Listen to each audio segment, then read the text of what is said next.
আচ্ছা, আপনি কি ক্যামেরার সামনে আসলেই কি বলবেন তা ভুলে যান? জি, ঠিক আমারও একই অবস্থা।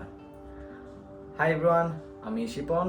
আসসালামু আলাইকুম। আমার দ্বিতীয় দিনের জার্নিতে আপনাদেরকে স্বাগতম। সবাইকে অনেক অনেক ধন্যবাদ আমার দ্বিতীয় ব্লগটি দেখার জন্য।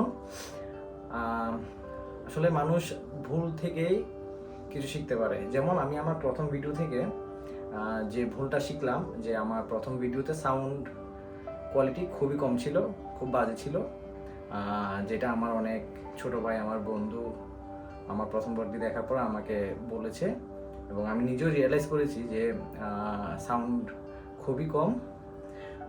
যেহেতু আমি মাইক পড়তেছি না, তাই একটু সাউন্ড একটু সমস্যা, তাই এখন আমি আবার বড় করে কথা বলতেছি। যাই হোক, কথা হচ্ছে যে আমরা ভুল থেকে কিছু শিখি।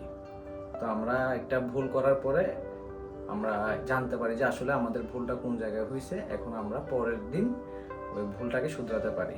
আমার সাথে ঠিক তেমনই হচ্ছে। আশা করি আমার এই ব্লগটাতে সাউন্ডের যে ব্যাপারটা ওইটা ঠিক হয়ে যাবে। আসলে অনেক কিছু গুছিয়ে বলতে পারতেছি না। প্রথম ভিডিও আপলোড করার পরে যেটা বুঝতে পারলাম, ক্যামেরার সামনে কথা বলা যতটা সহজ মনে হয় আসলে ততটা সহজ না।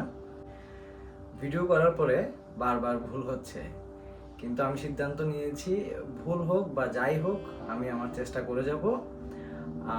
প্রতিবার ভুলের পরে কিছু না কিছু শিখতে পারবো, ওইটা থেকে আমি আরও আমার স্কিল একটু ডেভেলপ করার চেষ্টা করব।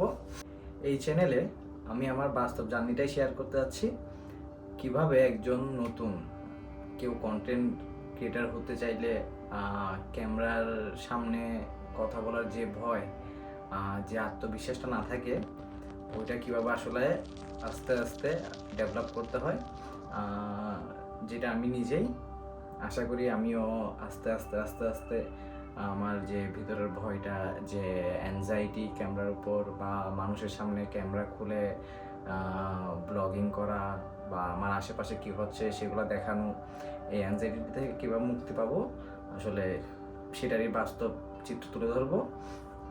আশা করি যারা নতুন কন্টেন্ট ক্রিয়েটর হতে যাচ্ছেন আমার মতো, আশা করি আপনারাও লোকজন কি বলবে না বলবে এত কিছু চিন্তা না করে আপনারাও নিজের জন্য কিছু করবেন। ইনশাআল্লাহ আমি আপনাদের সাথে আছি। চলুন একসাথে জার্নিটা শুরু করি। আর আজকে একটা জিনিস অনেক ভালো লেগেছে, যেটা আমার কিছু কাছের ছোট ভাই বলেন, আমার অফিসের কলিগ বলেন, তারা খুবই প্রশংসা করেছে আমার, যে চালিয়ে যাও, ইনশাল্লাহ কিছু হবে। আসলে কেউ কিছু যদি আপনাকে উৎসাহ দেয় তাহলে দেখবেন যে আপনার ওটার প্রতি কাজ করার আগ্রহটা আরও বাড়ে। সেটা এখন আমি ফিল করতেছি। আর আমি একটা জিনিস লক্ষ্য করলাম যে গতকালের তুলনায় আজকে আমার কনফিডেন্স হালকা একটু আমি বাড়াতে পেরেছি। ইনশাল্লাহ আপনারাও পারবেন, চেষ্টা করুন। মাঝে মধ্যে আমার কথার মধ্যে হালকা ভুল ত্রুটি হচ্ছে, তাই আমি আবার রিপিট করতেছি। আরেকটা বিষয়, ক্যামেরার সামনে কথা বলতে কাদের কাদের লজ্জা লাগে বা ক্যামেরার সামনে আসলে আপনারা কথা বলতে পারেন না, অবশ্যই কমেন্ট করে জানাবেন। আজকের জন্য এটুকুই। আমার সেকেন্ড ব্লগ এখানে শেষ করছি। সবাই ভালো থাকবেন, সুস্থ থাকবেন। আসসালামু আলাইকুম।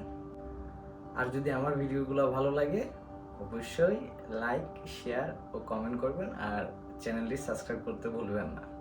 ধন্যবাদ।